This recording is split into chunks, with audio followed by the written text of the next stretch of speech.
Today I'm going to share with you Lockdown Part 4. I did get to see her for a second time. I came in for evaluation to see if I could take her home and take care of her.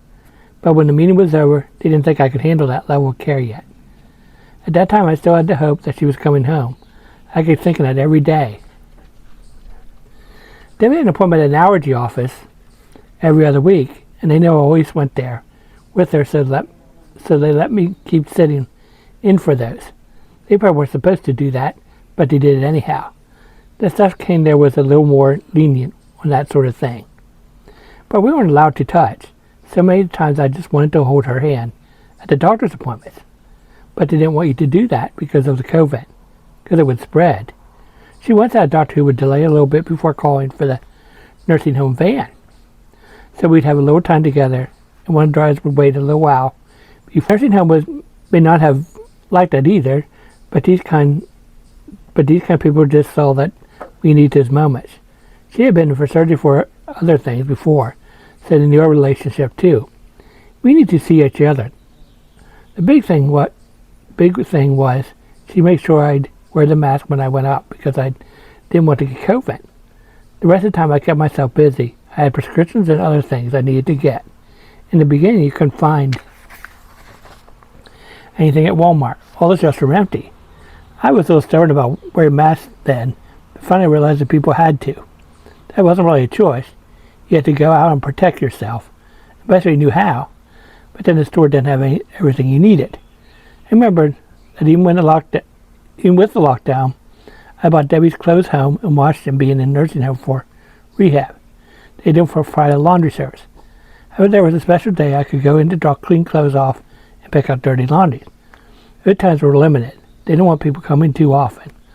Lucky I had the special handicap van by then. I remember during those months there was hardly any traffic on the turnpike and the driver would make record time. There was nobody there to bother you. You could just go. I know I was taking a risk with COVID at the time.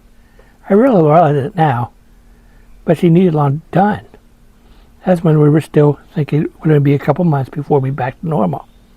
Eventually it got bad, the facility wouldn't let me come in and get washed.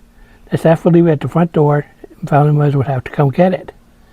Later they weren't sure if even doing that was spreading the virus. So they hired the laundry company to come in and do it instead. That was hard because I wanted to take care of her. Of that for her. The main issue was that Debbie really liked her Dr. Pepper. So I always went to the store and got there for her too. She had to have her soda. Come across that at the table where you dropped stuff off for family members. People wanted things finally were allowed in the building to leave it where they wanted a table.